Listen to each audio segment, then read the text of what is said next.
The emergence of identity, a unique pattern of thinking, feeling, speaking, doing, and being, or in a non-human sense, a unique pattern of sustainable energy.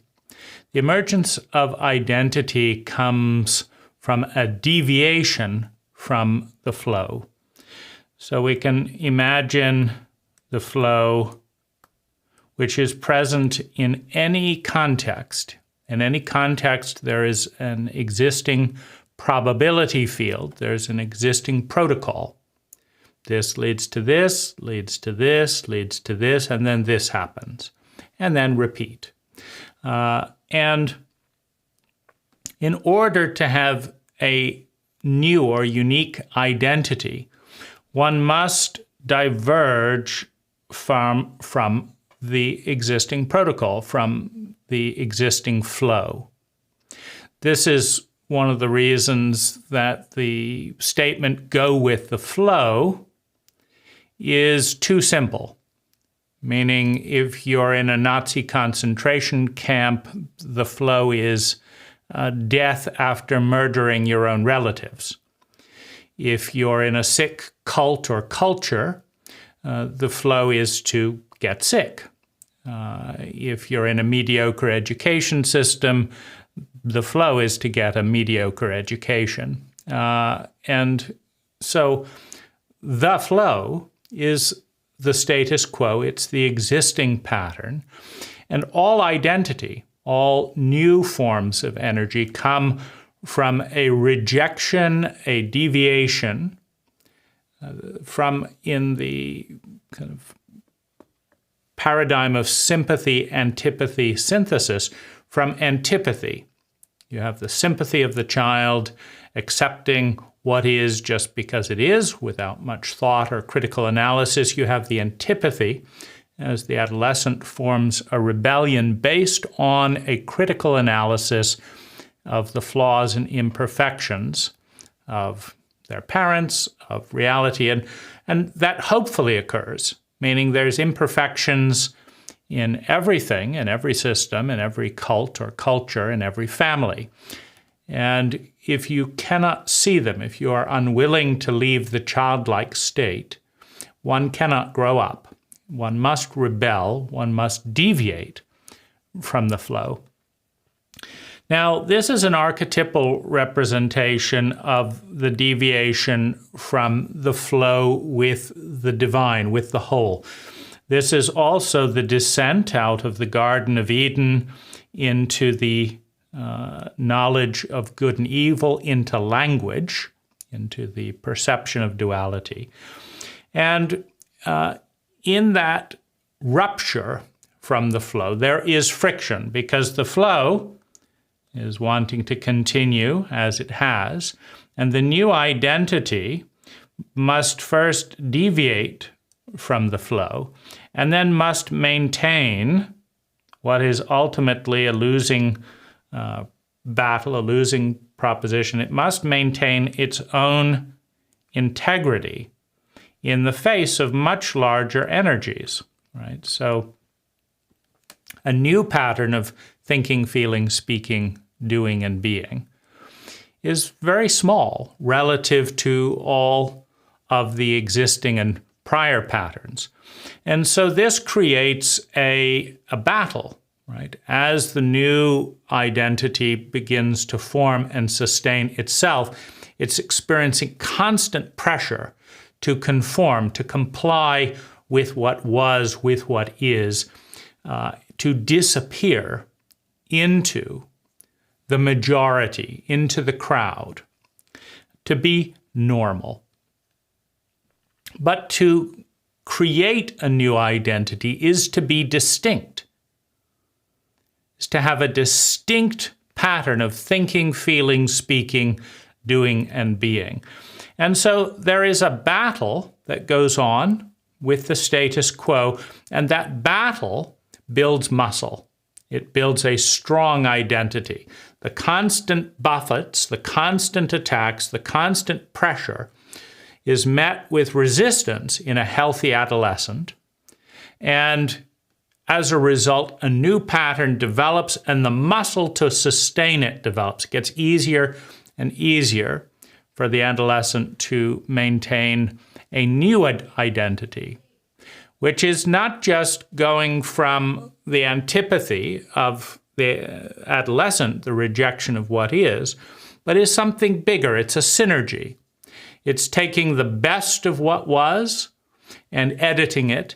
It's rejecting the worst of what was and replacing it, and then going forward in a more intelligent pattern. If evolution is at work, it's a more intelligent pattern of thinking, feeling, speaking, doing, and being. It honors the best and takes what's still useful forward. It discards the worst and edits and evolves it. So the battle is initially painful, meaning for the adolescent rejecting what is, there is a surge of discomfort, of pain, of friction within the adolescent and within the larger reality, right? The parents would just like the adolescents to do what they're told. It would be so nice for the adolescents if they had healthier parents and didn't have to rebel, or healthier culture and didn't have to rebel. But there isn't a healthier culture than what is. There is what is.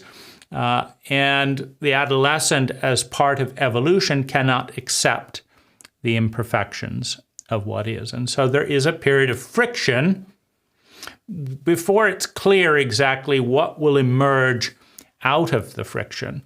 And in a healthy sense, something new and positive that did not exist before now emerges. Now, life pays a price to evolve, which is that period of adolescent friction, but it also gets a benefit. Because on the other side of that friction, with a now healthy ego, an I that identifies with a new pattern of thinking, feeling, speaking, doing, and being, there is now a completely new universe in existence. In other words, every single time you create a new perspective, you create a new universe, right?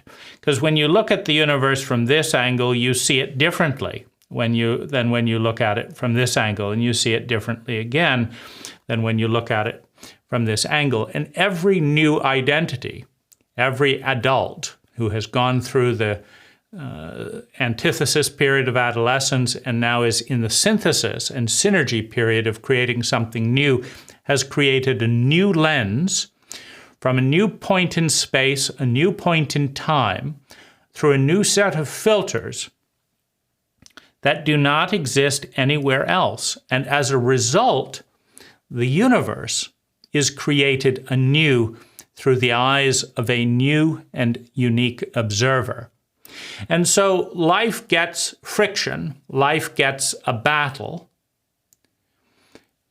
Life allows the adolescent to become an adult by willingly losing the battle. In the old initiation rites, the elders would come and kidnap and have a battle with the young boy, and they would allow the boy to win. They would challenge, they would press, but they would allow the young initiate to win. Why? Because you get the same old if the elders beat down the new generation. You get something new, you get something meaningful. The adolescent finds something worth fighting for, has a new perspective, and takes the tribe, takes life in a new direction that would otherwise not exist. And it is important to understand that that reality only exists in the lens of the observer, right? If there are no measurements and no witness to what is measured, there is no reality as we know it. The only thing we can be certain of is our own conscious experience. Not that it's real, but we can be certain that we're having it. That's the only certainty. And as such, every time we have a new awareness, what we become aware of becomes certain. It exists as an experience. It may or may not exist as something other than an experience, but it certainly exists as an experience. Now, when you have a new and unique witness, a conscious mind, looking through unique filters that have deviated from the norm, you have an entirely new universe. And what a return on investment to allow a new identity to emerge, right? To replace this terrain with a new identity, right? To allow the new identity to blossom when there are vast energy patterns all around us that could easily crush that new identity. And what a payoff to give birth to an entirely new universe created through the lens of a unique eye and a unique witness looking through that eye, seeing everything in a slightly or radically different way than any other person who ever has existed, does exist, or will exist. Hello, I'm Dane Rose, and I want to begin by highlighting one of the most shocking things that I've discovered at age 47, which is that no one has, and perhaps no one ever will, introduce me to life. No one's ever sat me down at any point and said, this is how life works, this is why it works. These are the most important aspects of life. And I find that incredible. Now, when that thought occurred to me, that 700 books in, that hundreds of courses in, that decades of introspection and learning into this life, I still didn't have a formal introduction to what this is all about, right? It seems absurd, right? So there's a moment of criticism. Why hasn't anyone pointed these things out, right? And it's fun. The adolescent's job is to criticize the inevitable and innate imperfections of everything, including the cultural blind spots that see so many of us going through life without knowing what's going on. But it's the adult's job to do something about it, right? The world is not perfect. The world is not fair.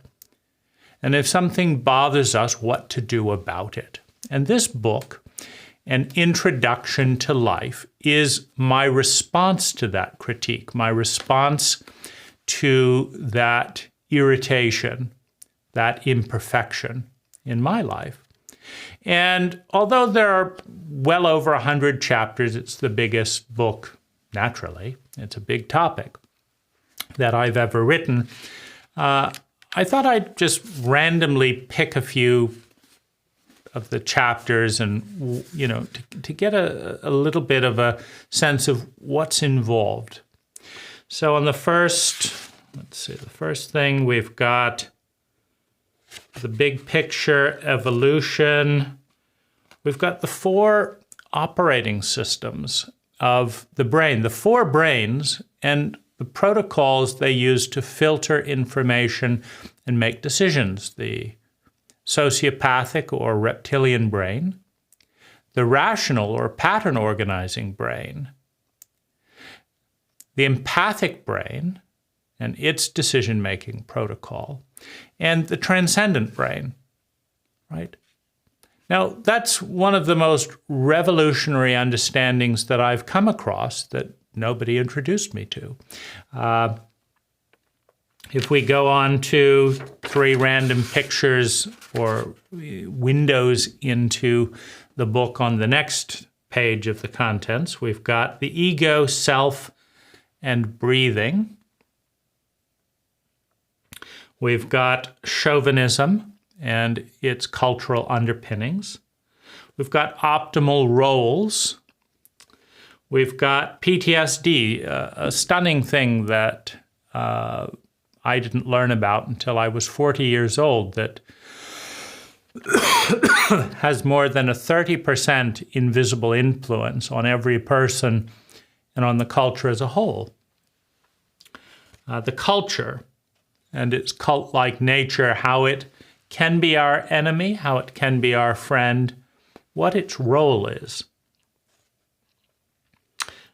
We have cult and ego architecture, just going into that a little bit more deeply. The next page of, another 50 chapters, we've got key cycles in life, things that you want to be aware that repeat themselves over and over again, that have throughout history, the history of humanity, and will continue to repeat themselves. What are those key cycles and how do we attune to those? Emotional literacy, right? What is an emotion? How is it different from a feeling? Now, in a psychologically illiterate culture, we don't know the difference between an emotion and a feeling, as evidenced by the fact that you, as a representation of the 99%, cannot articulate it clearly. And if you do, your articulation will not agree with the next person. Feelings and emotions, right? Positive and negative emotions. Are they the same as good and bad? Like all of this, any one of these things takes years to understand with wisdom and depth, right? But in most cases, we don't even know that we don't know about it. Grounded to reptile, right? Why we regress to the reptilian brain in traumatic states, right? Why our tether is the oldest brain. Purpose and meaning, how do we organize it?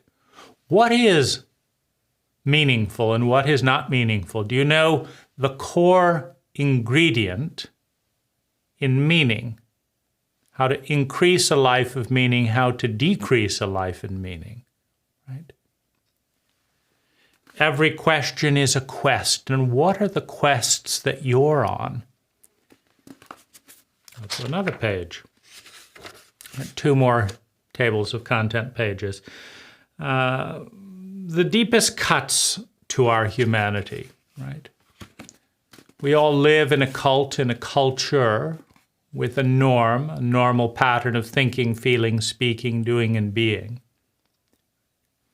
And how do those norms undermine the human operating, which is the empathic operating system in our brain? Understanding the math of cultural impact, investing in our future, individually and globally. Losing oneself. What does it mean when we say we lose ourself? What is that self, right? And when is it good to lose ourselves and find a new pattern of thinking, feeling, speaking, doing, and being? And when is it a disaster? When is it a crisis to lose ourselves and perhaps regress to an older pattern of thinking, feeling, speaking, being? We have advice, criticism, and direction. Some tips, right, in life. Get excellent at something. the circle in life, right? Why is the circle the most fundamental shape in geometry, in the liminal space between masculine and feminine, between duality and the one? Right? Learn from nature, right? When wrong ideas are right, right? When does a wrong idea take us in the right direction for our sustainable well-being? It's not true, but it takes us to a better place. And in those instances, do you cling to what's true, or do you value the improvement that comes to your life? So a very light dive into the table of contents. But my belief, from thousands of conversations, hundreds of books, talking with various teachers, etc., my belief is that if you are exceptional, right, if you are an architect of ideas, if you understand the building blocks of consciousness and ideas and the way they create the illusion of our reality, that you can read a book like this and spark 12 or more % of new gestalts, of new configurations, right, of your consciousness, of your frameworks. You can iterate, you can evolve. If you're a naive teenager, as I was, 90% of this is useful grist for the mill, new populations of consciousness, of ideas, right? If you're an average middle-aged person, as I am, 30% of this, if you'll skim the chapters and highlight, ooh, there might be something there for me, there might be something there here, there might be something there, and then come back and actually read those chapters that speak to you, or use it as an I Ching and open up to something. That there is going to be things that you didn't know that are useful, that can propel you to a better quality of life. And that's what makes a book an act of love, right? It's an act of creativity. But love, is a process. You have the love of need. I need you, the infant. Right? You have the love of desire. I want you, the adolescent. But then you have the love of giving. First to ourselves, adult love, and then to others, right? I'm still learning. This book was a gift for me. Someone introduced me to life through this book, right? And 30% of the ideas catalyzed have had a positive impact in the course of articulating and writing, etc. But they may also be fruitful for you. That's the gift of the information age of technology. It's not either or. Right? Once I wrote the book for me, I can print more copies for you without diluting. Right? It's a gift to me to talk with someone who's read this book as opposed to someone who hasn't. Right? So, loving enough to care, caring enough to take time, taking enough time to see, seeing enough to understand what is being seen, understanding enough to empathize, to transcend the rational brain into the human realm of empathy, understanding enough to empathize, and empathizing with understanding enough to attune, and attuning successfully enough to succeed at facilitating survival, security of survival, a sense of love and belonging, self-esteem, the articulation of ideals and the paths that take us towards those ideals called principles or best practices.